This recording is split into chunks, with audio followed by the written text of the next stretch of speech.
이번 학기에 그 현대신학을 좀 공부해 볼까 했는데 또 그 코로나 바이러스 때문에 한 달간 그냥 공백을 가지고, 그래서 그 현대신학을 다 뭐 공부할 수가 없고 중요한 것만 또 몇 군데 골라서 이번 학기에 공부를 해보기로 하겠는데, 우리가 그 한 학기를 공부했어요. 그래서 대략 우리가 그 자유주의, 이 현대 신학자들에 대한 신학 사상을 우리가 조금 열거해 보았습니다. 그런데 그들이 주장하는 그 사상을 우리가 다른 것으로 뭐 학문적으로 우리가 비판하기보다도 그들에 대한 답, 성경적인 답을 우리가 가져야 되지 않겠느냐. 그래서 이번 학기에는 그 70페이지부터 71페이지부터 조금 더듬어 볼까 합니다. 그래서 그들의 사상을 우리가 성경적으로 뒷받침을 하면서 이들의 사상이 잘못되어졌지 않느냐 하는 것을 생각해 보아야 되겠죠. 그런데 우리가 전번 학기에 더듬은 것은 현대 교회의 문제들을 다루었지요. 4페이지, 16페이지를 우리가 좀 다루었습니다. 그런데 그 현대 교회의 문제는 크게 대두되어지는 게 많지만은, 그러나 암암리에 우리가 모르고 있는 사이에 그 이단적 자유주의 문제, 이걸 우리가 다루었지요. 이단적 자유주의가 현대 교회를 어떻게 침투하고 어떻게 잠식을 해가지고 현대 교회를 이제 짓밟고 있는가. 본물이 밀려오는 이 자유주의를 어떻게 막을까. 이제 막을 길이 없어요. 여기에 대해서 막고자 하는 의지를 갖는 그 신학자들이 우리 한국에 별로 없어요.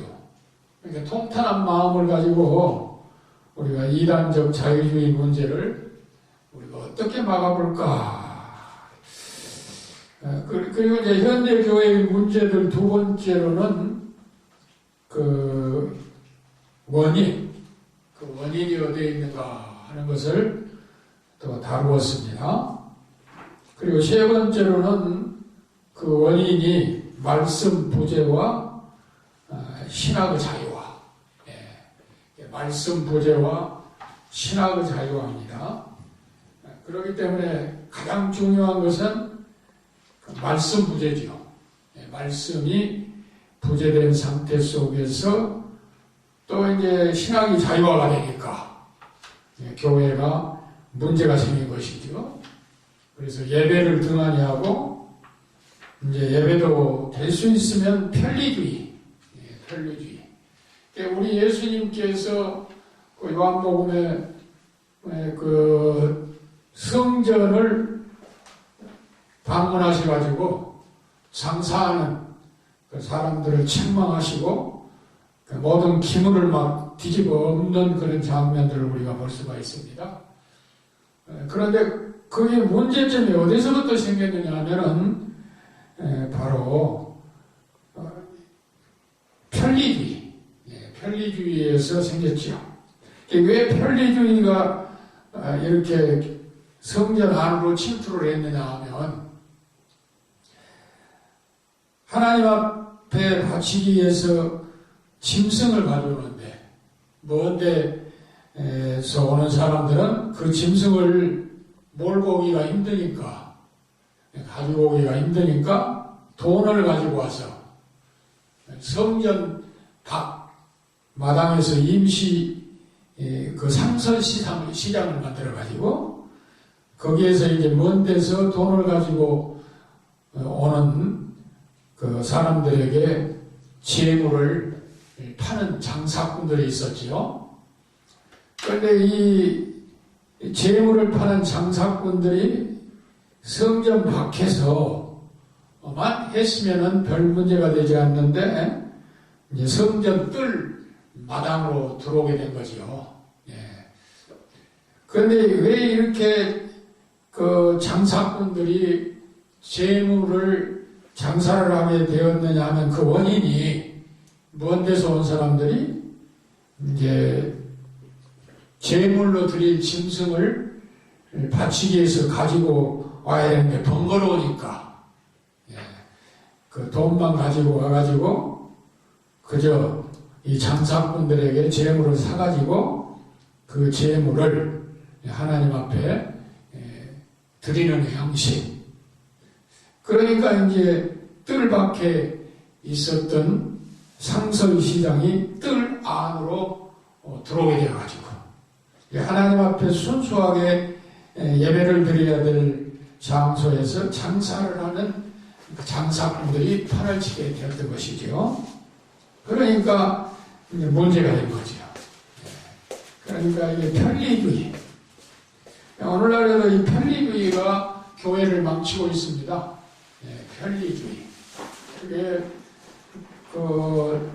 노력을 한다든지 혹은 힘을 쓰는 그런 경우를 배제하는 그런 경우들이 많죠. 그러나 우리는 원칙을 무시해서는 안 된다고 하는 것을 알 수 있는 것입니다. 그리고 이제 18페이지에서 19페이지에 기록된 현대 가장 심각한 이단에 대해서 우리가 열거를 했지요. 현대의 가장 심각한 이단은 자유주의라 그렇게 봅니다. 자유주의. 이 자유주의가 가장 현대의 심각한 이단이에요. 오시느라고 수고 많으시네요.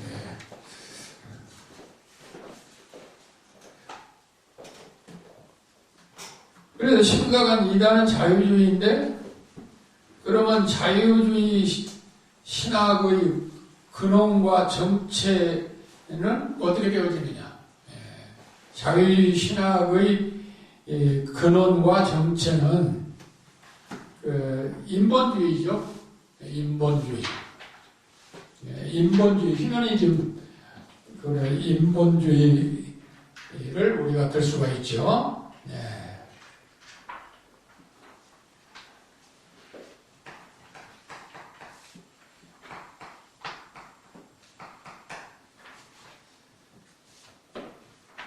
인본주의의 뿌리를 받고 이제 있는 그 자유주의의 근원이 이제 이성주의로 발전을 한 겁니다. 이성주의. 이성에 호소를 하는 거죠. 그러니까 인본주의는 이성을 만들어내게 된 거죠. 이제 인본주의와 이성주의의 혼합이 이제 우리가 잘 아는 그 실학 아닙니까? 실학.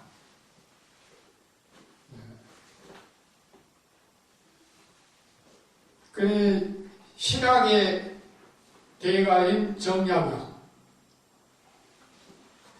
그러니까 그분은 이제 정조시대에 개혁 활동을 하다가 천주교를 받아들이고 그 형제관들이 큰형님은 매날마다 죽고 그리고 둘째 형님 정도전은 같이 귀향을 가죠. 전남지방으로 둘이 귀향을 가다가 성전이라고 하는 데 있습니다. 성전. 그 성전에서 갈라지지요. 정도전은 이제 성전에서 오른편쪽으로 가가지고 해남을 거쳐서 이제 흑산도로 유배를 가죠.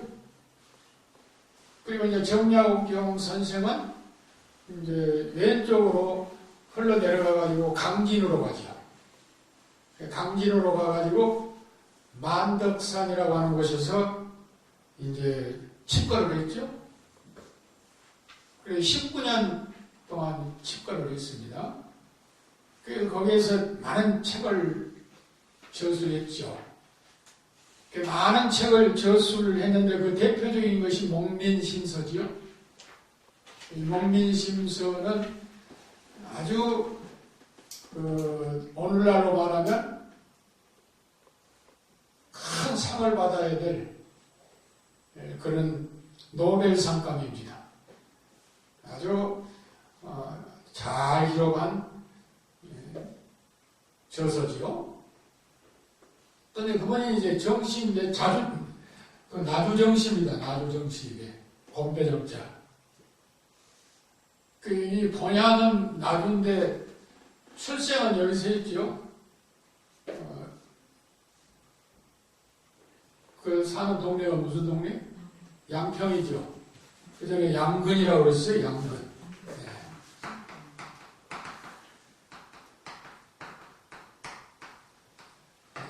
양근에서 출생을 했죠.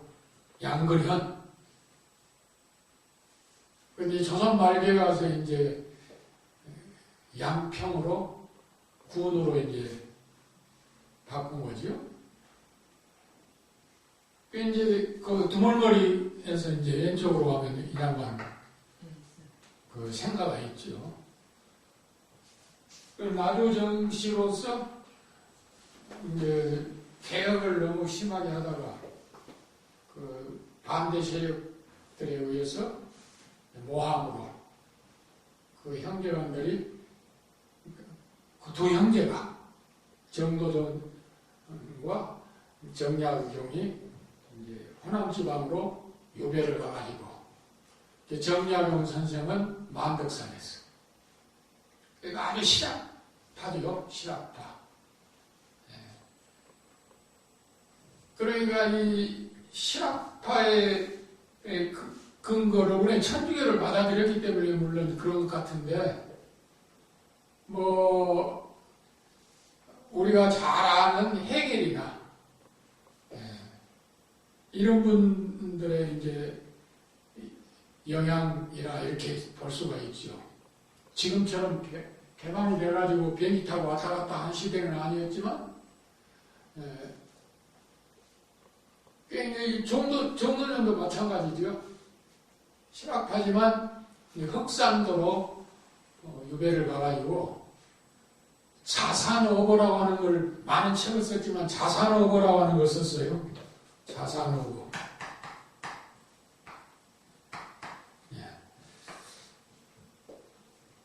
거기에 대해서 연구를 아주 세밀하게 했죠. 그래서 어부들에게 아주 도움을 주는 백화사전과 같은 그런 아주 좋은 책을 썼습니다. 정약용 선생의 대표는 목민심서, 정도전 선생의 그 대표적인 작품은 자산어고지요. 학교에서 배웠죠? 자산어고. 그래서 이 정약용 선생의 목민심서는 실학을 중심으로 해서 어떻게 해서 사람 중심으로 사람답게 사람으로 살게 하는가 그 하는 목민심서. 자산어고도 뭐 마찬가지죠. 어부들에게 아주 도움을 주는 그런 실학. 이거를 우리가 좀 실학적으로 보면 이성주의, 인본주의입니다. 이성주의, 인본주의. 그러니까 인본주의가 이제 이성주의를 이제 이렇게 출범을 시키죠. 그러니까 거기서 나오는 게 뭐냐면 이제 토본주의가 나와요. 토본. 이제 백성이 살기 위해서는 토본이 배제할 수 없는 근거가 되어지는 거죠. 그래서 이걸 토본주의라고 그럽니다. 그래서 인본주의는 이성주의를 낳고 이성주의는 토본주의를 낳게 되는 겁니다. 이 토본주의를 이제 잉태하니까 토본주의가 뭘 낳느냐면 유물주의. 유물주의를 이제 탄생시키는 것입니다. 유물주의. 이제 유물주의가 탄생되니까 거기에 이제 그걸 연구하는 학자가 있을 거 아니에요? 근데 이 유물주의는 애석하게도 칼 막스, 마르크스, 이 칼 막스가 이제 원인이 된 거죠. 그러면 칼 막스는 뭐냐? 이거는 무신론주의입니다. 무신론주의. 그러니까 기계를 하면 인본주의는 무신론이 되는 거죠. 무서운 겁니다. 그럼 여기까지는 모르죠. 인본주의, 이성주의, 토본주의. 그런데 여기에 올라가서 그 근원을 보니까 칼 마르크스가 이 칼 마르크스의 경제 이론이라고 하는 걸 보면은 성경을 뒤집어 놓은 것 아니에요? 성경을. 이 마르크스가 경제 이론을 쓸 때 자기의 두 딸이 원고를 쓸 동안에 죽었어요. 배가 고파가지고 빼빼 말라가지고 병들어 죽었습니다. 그래도 그 장례를 치르고 내가 중단 못한다 하고 집필을 한 거예요. 그런데 그냥 실제로 자기 부인이 정신이 오락가락 해가지고 실성을 해가지고 돌아다녀요. 그래도 집필을 했어요. 그래서 나오는 게 경제이론입니다. 성경을 엎어버린 거죠. 그래서 성경은 하나님 중심이라 하면 칼 마르크스의 경제이론은 바로 인본주의죠. 사람 중심. 그러니까 인본주의는 이성주의를 낳고 이성주의는 토본주의를 낳고 토본주의는 유물주의를 낳고 유물주의는 막스는 무신론주의. 그러니까 이 자유주의 신학이 뭐냐면 여기에 귀착하고 있다는 거죠. 그런데 자유주의 신학 하면은 그냥 뭐 우리가 쉽게 넘어가죠. 그럼 뭐 자유주의 신학이겠지 그러지만 무서운 것이 뭐냐면 자유주의 신학의 근거가 인본주의이기 때문에 인본주의의 근거는 무신론에 두고 있어요. 그렇다고 하면 이 자유주의 신학이 자유주의 신학에서 끝난 것이 아니고 근본으로 보면 무신론이 되어질 수밖에 없다. 그래서 무신론 신학이라고 이렇게 얘기합니다.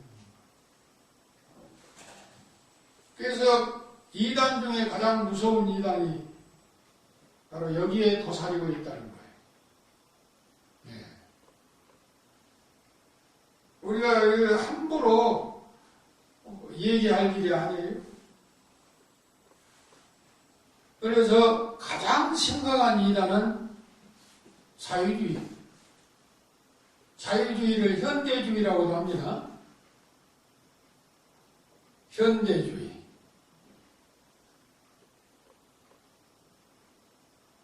이와 같은 자유주의 신학이 영향력을 발휘하는데 유럽을 휩쓸어버리고 미국을 휩쓸어버리고 대한민국으로 건너왔다 이거예요.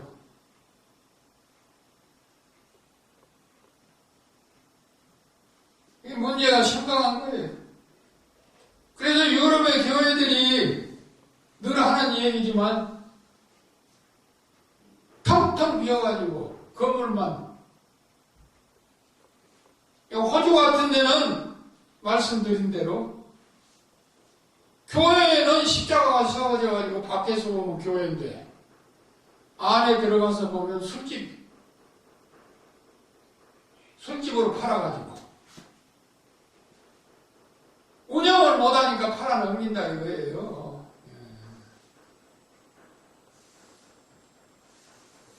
그 유럽도 뭐 여러 군데 좀 다녀봤지만은 교회들이 텅텅 비어 있어요. 주일날 가서 보면. 특별히 그 스위스 제네바에 있는 칼빈 기념교회는 지어지기는 잘 지어졌는데 안에 들어가면 노인들 몇 명 앉듯. 예. 그래서 관광객들이 관광하러 와가지고 구경하고 헌금 조금 해준 거 그런 걸로 운영한 거예요. 심각해요. 호주의 교회가 무너진 건 뭐냐 하면 자유주의가 들어가가지고 그래요. 호주의 교회가. 미국의 교회가 무너지게 된 것도 자유주의 때문에 그래요. 그러기 전에는 아주 열심히 했고 부흥이 됐고 그 우리 대한민국 교회도 이제 기도가 점점 없어져 가고 형식화가 되어요. 뭐냐, 은근히 자유주의 물을 받으니까 그래. 큰 문제가 아닐 수 없는 것입니다.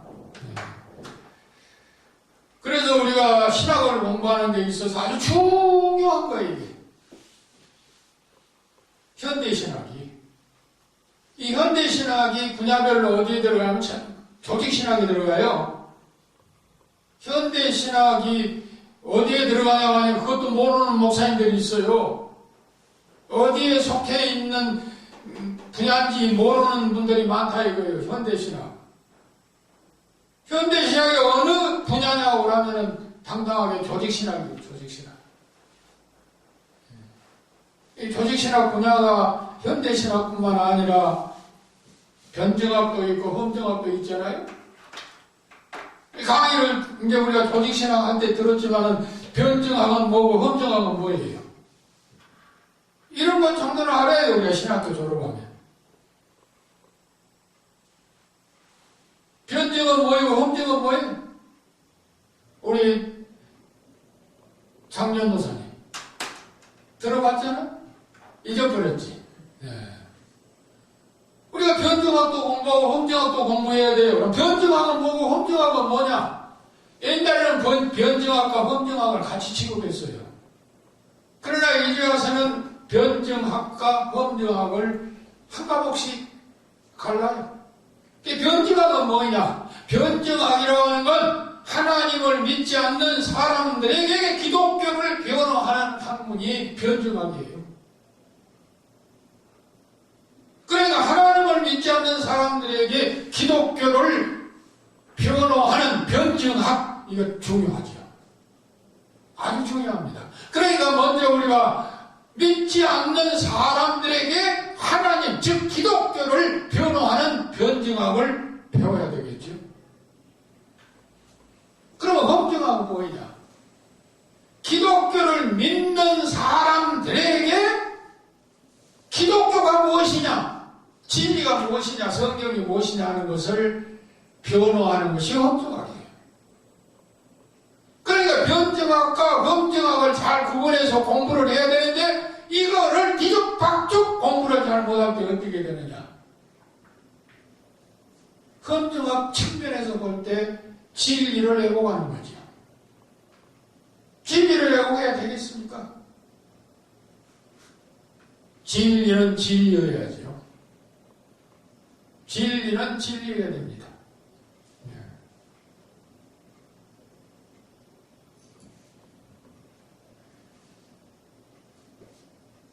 진리를 진리로 모르는 사람들은 진리를 진리의 가치로 모르고 사는 사람들이라 이거예요. 그렇기 때문에 우리가 흥정학이나 변정학을 별로 관심 있게 생각하지 않는 사람들은 이제 어떤 질문을 가져오느냐. 구약의 신자들은 어떻게 구원받았을까 하는 것부터 이제 따지고 들어가게 돼요. 잠깐만요. 구약의 신자들은 어떻게 구원받았을까요? 우리 장로님. 신약의 성도는 어떻게 구원받고 구약의 신자는 어떻게 구원받았느냐 하는 것을 근본적으로 우리가 가르쳐줘야 돼요. 뭐 구약의 신자가 구원받은 것은 뭐 양심구원이라고 그랬다.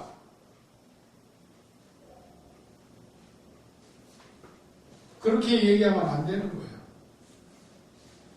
구약의 아브라함을 비롯해서 모든 우리가 구약 성경을 보면 기약이 어디로 올라가요? 예수님께로 올라가는 거예요. 그러기 때문에 구약의 성도도 잘 알으셔야 돼요. 구약의 성도도 구원받는 길이 예수 믿고 구원받는 거예요. 무슨 말이냐? 구약의 성도의 믿음은 예수를 믿되 어떤 예수를 믿느냐? 오실 예수를 믿는 거예요. 오실 예수. 그러니까 아브라함도 오실 예수를 믿는 거예요. 그러니까 자기 아들 살려준 그 부활까지 알고 있잖아요. 전부 성경을 보면 그렇게 돼 있어요. 앞으로 오실 예수를 믿은 거예요. 나타나지는 않았지만. 그러나 신약의 성도는 어떻게 구원받아요? 오신 예수를 믿는 거예요. 그러니까 구약의 성도는 오신 예수를 믿어 구원받고 신약의 성도는 오신 예수를 믿고 구원받는 거예요. 그렇기 때문에 구원의 중점은 다 예수님이에요. 예수가 배제되어지는 구원은 없어요.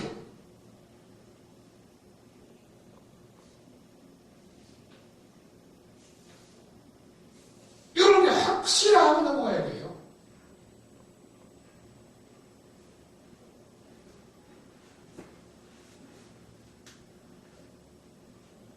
그래 이제 오신 예수를 믿는 현대 성도는 예수님이 오심으로 그 오신 예수를 믿는데 이걸 복음이라고 해요. 그럼 복음이 뭐냐? 나 혼자 얘기한 것보다도 한번 귀납법으로 얘기합시다. 귀납법식으로. 복음이 뭐예요? 복음이. 예? 복음.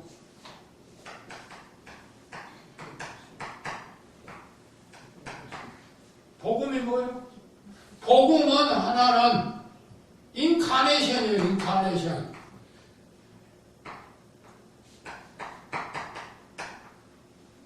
화류.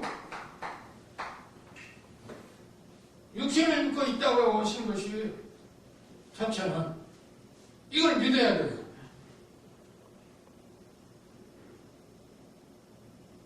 이게 믿어져야 돼요. 거듭난 성도는 이게 믿어져야 되는 겁니다. 육신을 입고 있다고 해 오신 예수.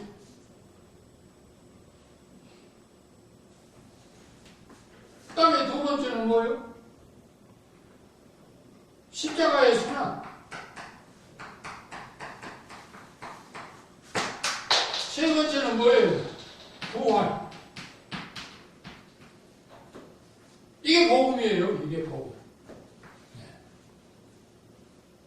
육신을 입고 이 땅에 오신 예수.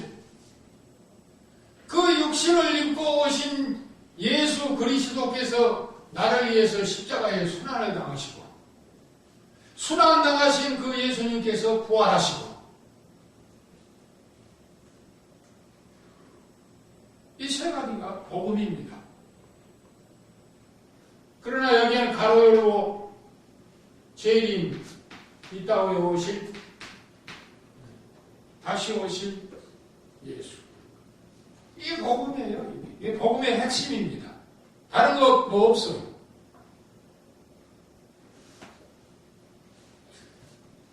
육신을 입고 오신 예수를 믿어줘야 돼요. 믿는 믿음. 믿어줘야 돼요. 그리고 나를 위해서 십자가에 죽으신 순환당하신 예수님이 믿어져야 돼요. 2000년 전에 죽으셨지만.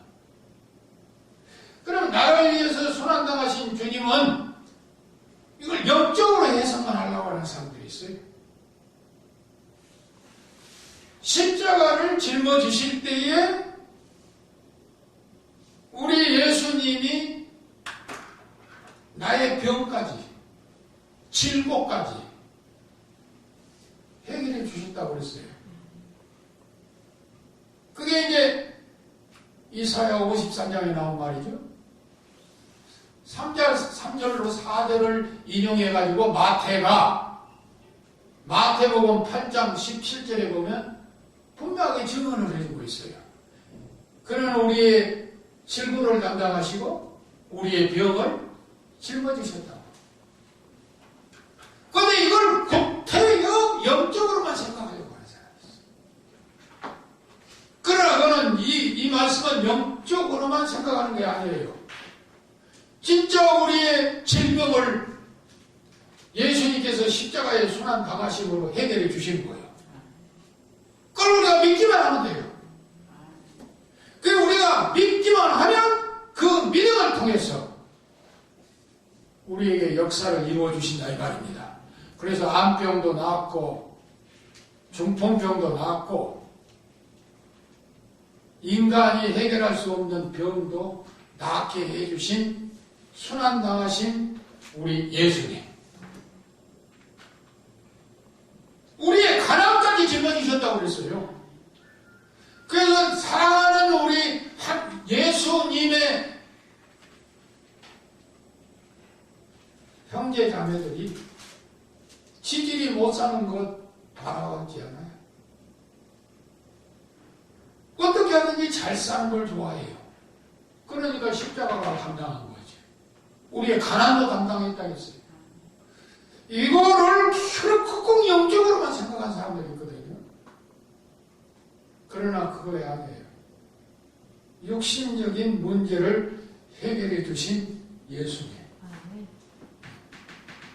우리의 병도 짊어지시고 우리의 질고도 짊어지시고 우리의 가난까지 해결해 주신 예수님. 이게 십자가의 순환의 의미예요. 이게 믿어져야 되거든요. 믿어져야 돼요. 이 믿어지는 믿음 때문에 우리에게 구원을 주신 거죠. 네. 믿어지는 믿음. 그럼 믿어지는 믿음이면 이 믿음이 내가 믿는 믿음이 아닙니다.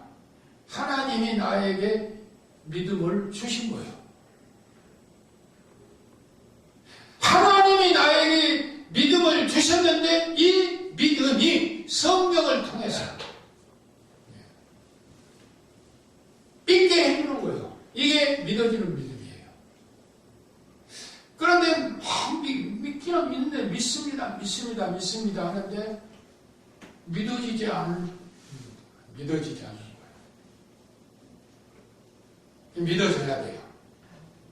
여기 이 경지까지 들어가야 됩니다. 믿어지는 믿음.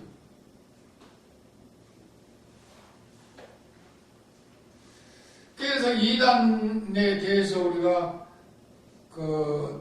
참 심각하게 받아들여야 되거든요. 이단을 우리가 분별하는 게 쉽지 않아요. 이단을 분별하는 거예요. 하나는 사도신경 고백을 거부해요. 이단들이 사도신경을 고백 안 합니다. 통일교도 그렇고 여호와의 증인도 그렇고 몰몬교도 그렇고 안식교도 그렇고 전도관도 그렇고 사도신경을 고백 안 해요. 뭐 우리 기성교단의 좀 죄송한 얘기지만 침례교도 사도신경 고백 안 했어요.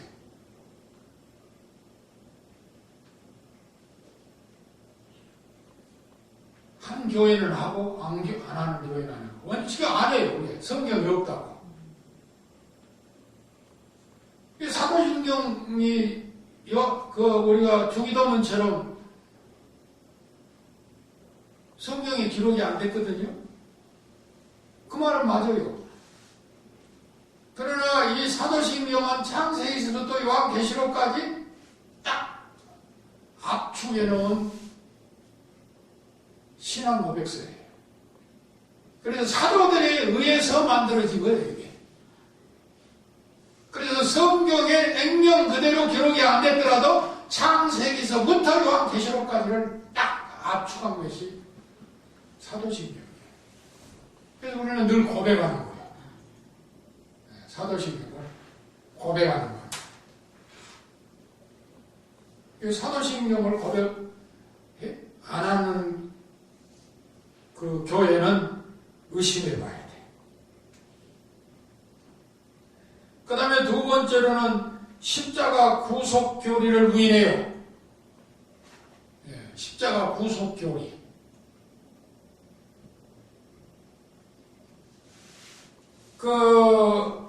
기독교 신앙 중심이 뭐냐? 아까 기독교 신앙 중심이 뭐라고 그랬어요? 예수님. 기독교 신앙 중심이 예수님인데, 이제 이게 복음이라고 그랬죠. 그러니까 이 복음이 예수님이라 이거예요. 그게 기독교 신앙의 중심이에요.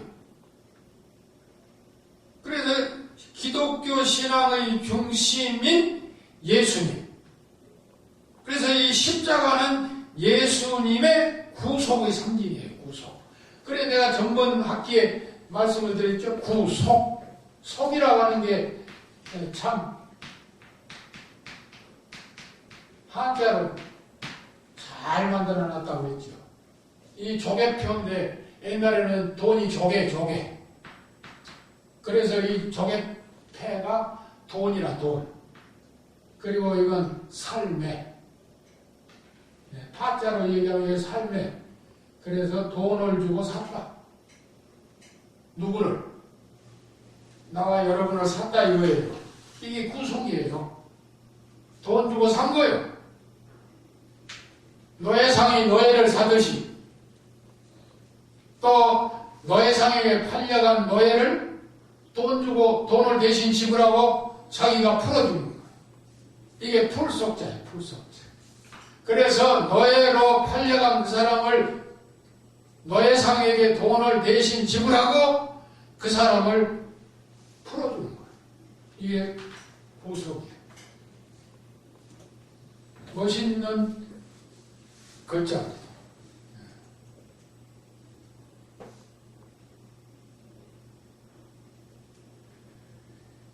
십자가의 구속을 부인하는 것. 그 다음에 세 번째는 성경 외에 다른 문서를 앞세워요. 이단들은.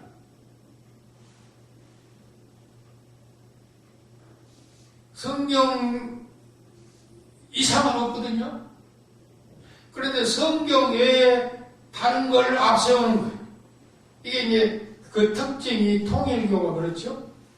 통일교가 다른 문서를 앞세우는 거예요. 원리강론. 성경보다도 원리강론을. 또 여호와의 증인은 뭡니까? 신세계 번역성경. 신세계 번역성경. 그래서 여호와의 증인이요, 글자 그대로. 성삼위일체를 부정해버리고 예수님을 하나의 선지자로 보고 그리고 여호와의 안국권설. 이게 여호와의 증인이거든요. 이게 신세계 번역성경이라고 하는 거예요. 멀몽교 같은 건 뭐 어떻게 됩니까? 성경의 멀몽교. 이렇게 성경의 다른 문서를 앞세우는 게 이단입니다.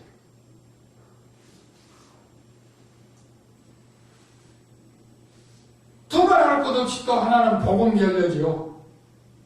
아까 얘기했던 대로 육체로 오시는 것, 십자가에 죽으신 것, 부활하시고 재림하는 것, 다 부정하는 거죠. 근데 이 이단들의 특징이 뭐냐면 결론적으로 지도자를 교주로 대체를 해요. 지도자를 교주로. 그 이단 종파 연구한 데를 보니까 재림주라고 그 자칭한 사람이 우리나라에 35명 있어요. 내가 재림했다. 그리고 자기가 하나님이라고 한 사람이 12명. 네. 우리가 이단과 적그리스도는 또 분별을 해야 돼요. 이단과 적그리스도. 그래서 내가 재림주다 하는 거 그 적그리스도예요.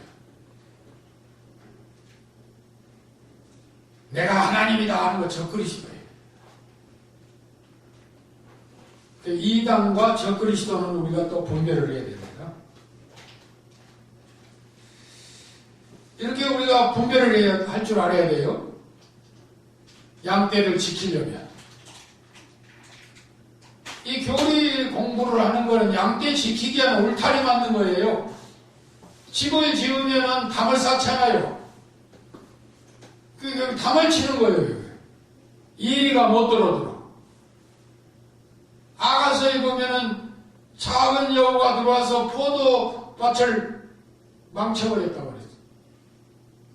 포도밭을 망치는 이단들이 침범하지 못하도록 우리가 담을 잘 쌓아야 돼. 이게 교리 공부예요. 이게 우리 조직신학은 교리 공부입니다. 괜히 한량들 당해가듯이 우리가 신학교 갔다 갔다 하는 거 아니에요. 담을 잘 쳐야 돼. 이단들이 침범하지 못하도록. 이단들이 또 이단보다 또 중요한 건 신비주의다. 신비주의. 이 신비는 기독교 자체가 신비예요. 성경이 신비고 예수님 탄생이 신비고 부활이 신비고 다 신비예요. 그러나 거기에 주의를 붙이니까 문제가 되는 거예요. 신비주의. 우리가 신비를 신봉하되 신비주의가 되면 안 되는 거예요. 이 신비주의자들은 성경보다도 신비주의이기 때문에 뭐 환상을 앞세우고 뭐 예언을 앞세우고 환상과 예언이 좋은 거예요. 그러나 환상이 성경 위에 올라가고 예언이 성경 위에 올라가고 그러면 안 돼. 그거 망조예요. 이게 신비주의라고 하는 거예요. 왜 성경에 전부 신비죠? 성경에 환상도 있죠. 성경에 예언도 있죠. 그러나 성경 자체를 겹쳐놓고 거기다 얹어버리면 이게 잘못된 거예요. 그래서 그냥 마음에 든 총각이 있는데 자기 딸을 시집 보내야 되는데 그 총각한테 자기 딸을 시집 보내고 싶은데 총각, 내가 기도해 줄게. 하나님이 명령하셨어. 내가 음성을 들었는데 내 딸하고 결혼하라. 그래서 결혼한 사람이 있어요. 그래가지고 둘이 안 맞으니까 파탄을 일으키는 그런 경우를 볼 수. 이런 잘못된 것들을 우리가 다루셔봐야 돼요. 그래서 어디 신방을 하고 우리 지금 어려운 일이 있는데 목사님 오셔서 좀 기도 좀 해주시고 예배 좀 드려주십시오. 그래, 내가 기도해보고 하나님이 지시하시면 가고 지시 안 하면 안 가. 이 신비주의야. 신비주의. 하나님이 어디 신방 가라 하는 데가 있고 가지 마라 하는 데가 있겠어요. 잘못된 것들이 너무 많다 이거죠. 그래서